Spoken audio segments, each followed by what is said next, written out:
The rest of the NFL better watch out, because this Denver Broncos offensive line is coming to beat them up and take their lunch money.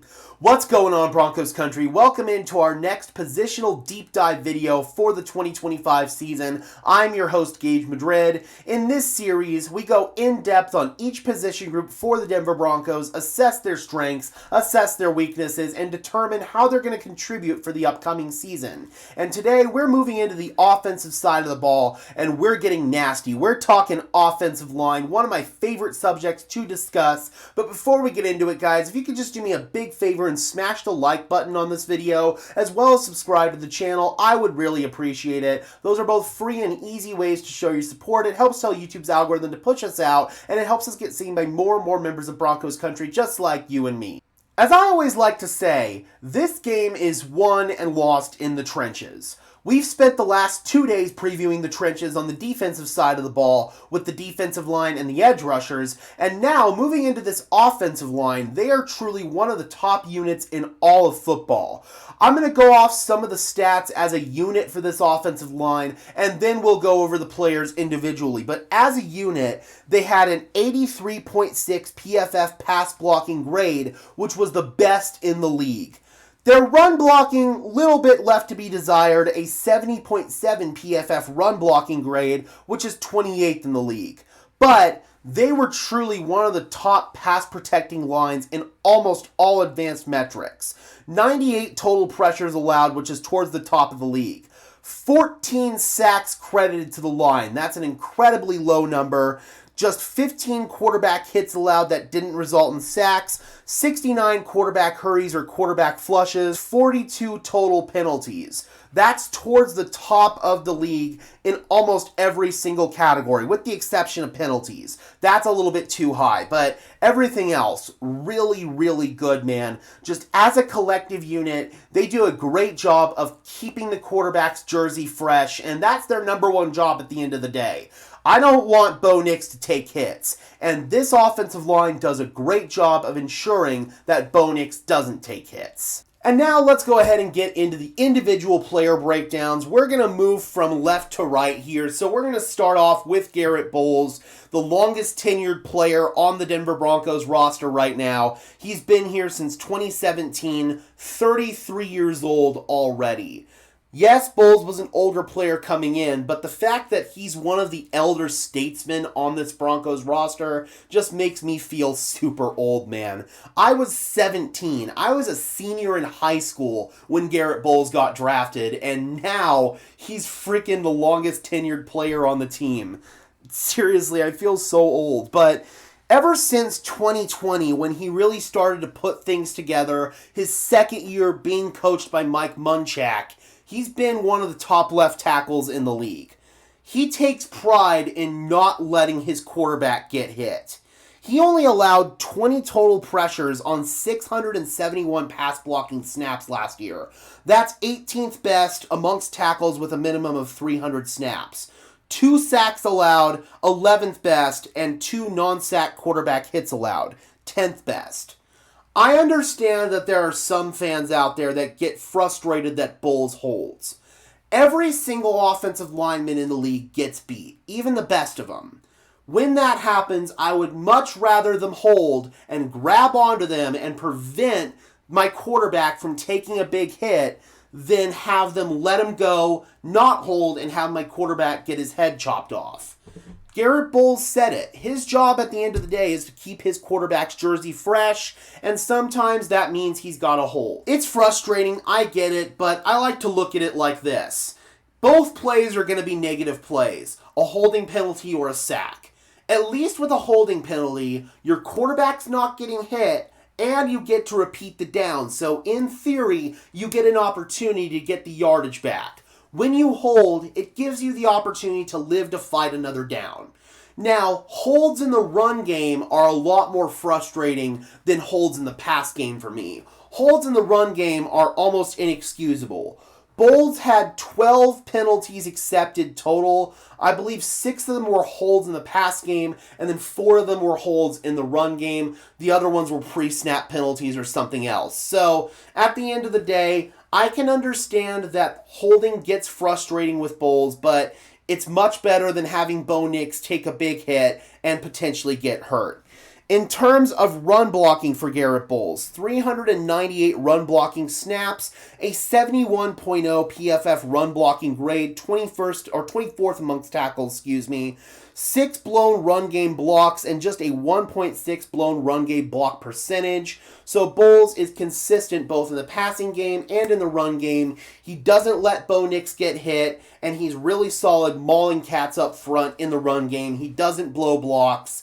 I understand some fans may be frustrated with Bolles, but really ever since 2020 when he started to put things together, he's been the model of consistency here in Denver. He's one of the big-time leaders in this locker room. His teammates love him, his coaches love him, and Garett Bolles is a guy that is hoping to finish his career here in Denver, and I'm hoping that we still have multiple years of really good football left out of number 72. At least in my opinion, the really cool thing about this offensive line is even the two perceived weak links on the unit in Ben Powers and Luke Wattenberg, they're still above average starters at their respective positions.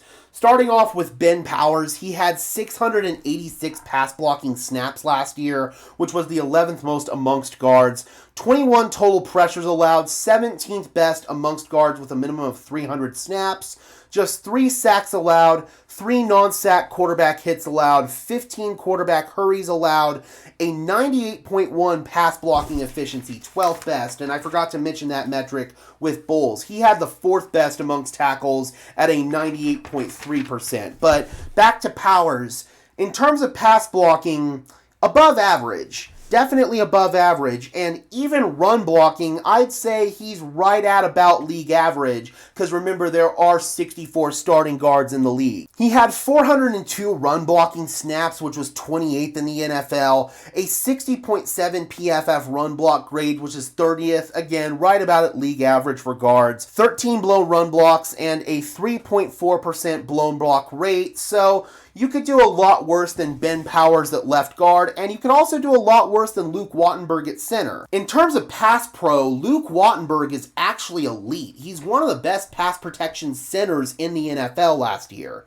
He did play just 515 pass blocking reps, which was 23rd amongst centers, but remember, he spent a stint on IR. He missed, I believe, 4 games, so that's why his snap count is low, but he was really efficient in the snaps that he played. Just 8 pressures allowed, 2nd best amongst centers, just 2 sacks allowed, and 2 non-sack quarterback hits allowed, 4 quarterback flushes from the pocket allowed, which was best in the league amongst centers, and an 82.0 PFF pass blocking grade, 2nd best amongst centers. All of these are pretty much just behind Creed Humphreys, so really, really good in terms of pass blocking for Luke Wattenberg. Run blocking is where things do fall off of a cliff. 307 run blocking snaps, a 56.9 PFF run blocking grade, which is 20th, 14 blown run blocks, and a 4.8 blown run block percentage. Neither one of those are particularly good. Luke Wattenberg is an elite pass protector. He's a below average run blocker, so I would say that works him out to being a slightly above average center in the NFL. You could certainly do a lot worse than Luke Wattenberg. He's not a player that the Denver Broncos are actively trying to find an upgrade over. If one comes somewhere down the line, I think they will try to upgrade over Luke Wattenberg, but they're not actively going out and trying to search for an upgrade there. So again, even your two quote-unquote weak links on the offensive line in Ben Powers and Luke Wattenberg, still above average starters or even average starters at their position, and when you have two of the top starters at their respective positions in Bolles and Meinerz, you can get away with that. And speaking of Quinn Meinerz, I think it's fair to say that this guy is now the most underpaid player in all of football. In almost every single advanced statistical metric, he is either number 1 or in the top 3. And you're telling me that this guy only deserves to be the 8th highest paid guard in the league? That's the benefit of the Broncos for getting ahead of the market, but grossly underpaid for being the best guard in football. 682 pass block snaps last year, just 12 total pressures allowed, 3rd best amongst guards with a minimum of 300 pass blocking snaps, just 1 sack allowed. one of just 8 guards in the league to accomplish that feat. 4 non-sack quarterback hits allowed, 7 quarterback hurries allowed, a 99.0 pass blocking efficiency, best in the league amongst guards. 80.3 pass blocking grade, which was 3rd. Run blocking, still one of the best in the league. 407 run blocking snaps, 87.7 PFF run blocking grade, 2nd best in the league. 8 blown run blocks and just a 2.1 blown run block percentage. Quinn Meinerz, best pass blocking guard in football and arguably the best run blocking guard in football. He's not one of these guys where he's elite in one category and not so good in another category like Luke Wattenberg. No, he's consistent in every single area of his game. He is the best guard in football right now. I don't think it's close. I'm anticipating, barring injury, another first-team All-Pro season for Quinn Meinerz. He's really the guy who makes everything go on this offensive line. He's the one guy on this unit that the Denver Broncos simply cannot afford to lose. If he were to get hurt, this whole unit would take a massive, massive step backwards in production. I swear to God, man, the fact that Quinn Meinerz is only, I believe, the 8th highest paid guard in the NFL right now, that is highway robbery and a big-time win for George Paton in this Broncos front office. And then finally, we've got Mike McGlinchey here, who has stabilized the Broncos' right tackle position. Is he perfect? No, he is not, but the Broncos had a revolving door at right tackle from 2014 when they moved Orlando Franklin to left guard until Mike McGlinchey arrived in 2022. Over 20 players started a game for the Broncos at right tackle. We talked about the quarterback carousel ad nauseum, but the right tackle carousel was even worse. Mike McGlinchey has come in and has brought some consistency and some stability to that position. 534 pass block snaps last year, 37th amongst tackles, but remember he did miss time due to an injury. He sprained his MCL in week 2. 18 total pressures allowed, 15th best for offensive tackles with a minimum of 300 pass blocking snaps. You'll take that. That's well above average. 3 sacks allowed, 19th best. 1 non-sack quarterback hit allowed, just 1 of 6 tackles to accomplish that feat. 14 quarterback hurries or flushes from the pocket allowed, tied for 19th best. A 97.9 pass block efficiency, tied for 12th best amongst tackles. So again, really solid at keeping Bo Nix's jersey fresh. In the run blocking, I'm not going to lie, this is a little bit disappointing because that kind of is Mike McGlinchey's calling card, or at least it was when he came over from San Francisco. He was supposed to be this elite, top-of-the-line run blocker at right tackle. The numbers didn't really reflect that last year. 315 run block snaps, a 71.5 PFF run blocking grade, 23rd amongst guards, 6 blown run blocks, and a 2.0 run block percentage blown. Yeah, man, at the end of the day, not elite numbers there at run blocking. Mike McGlinchey, not the best right tackle in the world, but he's stabilized the position. He's got it to where we can at least not have to think about that position every single week. So yeah, man, Mike McGlinchey definitely could be better in certain areas, but also could be a lot worse in certain areas as well. More than competent as a starting right tackle in the league. And now we're going to move into some of the key rotational players on the Broncos offensive line, at least entering training camp. It's definitely possible that one of these guys ends up getting usurped by one of the developmental guys, but as of right now, all 3 of these guys saw snaps for the Broncos last year, and they're going to enter in key rotational roles, starting off with Matt Peart, entering his 2nd year with the Broncos. He saw significant snaps at offensive tackle in weeks 5 and 6 after Alex Palczewski went down. Palczewski was filling in for McGlinchey.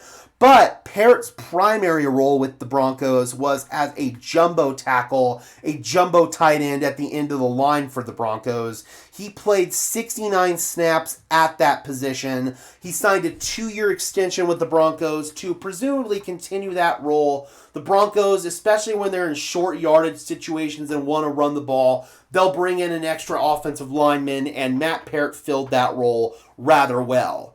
Alex Palczewski, He's a really intriguing developmental piece for the Broncos. He's entering his third year as an undrafted free agent out of Illinois, and I think that he's got potential to maybe become a long-term starter for this team after Mike McGlinchey maybe moves on in a couple of years. 102 pass blocking snaps last year, just 1 sack allowed, 1 non-sack quarterback hit allowed, and 1 quarterback flush from the pocket allowed. Really, really solid in pass pro. A 97.8 pass block efficiency. His PFF grade, a little bit questionable, 67.4. Do with that what you will. Just 3 total pressures allowed. Really, really solid. 77 run block snaps, a 61 PFF run block grade, 2 blown run blocks, a 2.9 blown run block percentage. I really do think that as a developmental player, Alex Palczewski's got a bright future here in Denver. And if they do want to maybe move on from Mike McGlinchey long term, keep an eye on Palcho to maybe become the starting right tackle for this team. If McGlinchey gets hurt, I'm really confident that Palcho can step in and be more than competent at right tackle. Hell, he might even be a slight upgrade over McGlinchey in certain areas. As far as Matt Parrott's concerned, he'd basically be the swing left tackle. I think that Palczewski's better at right tackle, Parrott's better at left tackle, so those would be the respective backups for your 2 tackle positions. Then you've got Alex Forsyth as a swing guard and a backup center for this team. He played in 173 pass blocking snaps and 119 run blocking snaps as the backup center for the Broncos last year.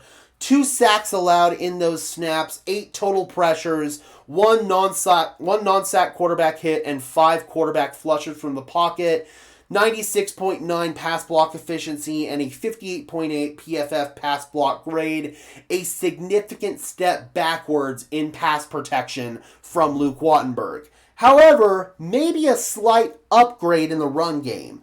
119 run blocking snaps, a 65.6 PFF run blocking grade, 1 blown run block, a 0.9% blown run block percentage. So overall, decent in run blocking, but I would definitely be concerned if Luke Wattenberg had to miss time because the drop-off was very apparent between him and Alex Forsyth. Now moving into the developmental and undrafted free agent players for the Broncos offensive line, starting off with Calvin Throckmorton entering his 2nd year with the Broncos.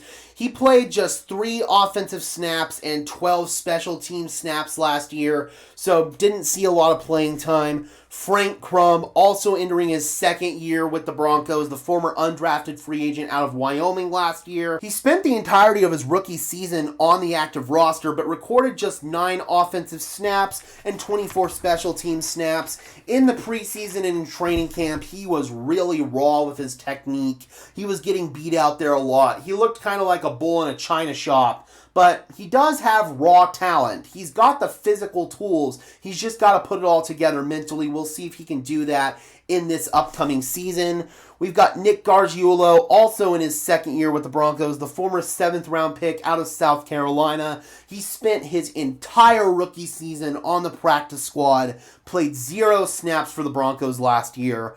Will Sherman entering his 4th year with the Broncos already, the former tackle out of Colorado. Same thing as Gargiulo, spent all of last year on the practice squad, 0 snaps recorded. And now moving into the 4 undrafted free agents that the Broncos signed, the guys that I would really keep an eye on here are Xavier Truss out of Georgia. He can play both guard and tackle. He played left guard for Georgia last year. I had a draftable grade on him.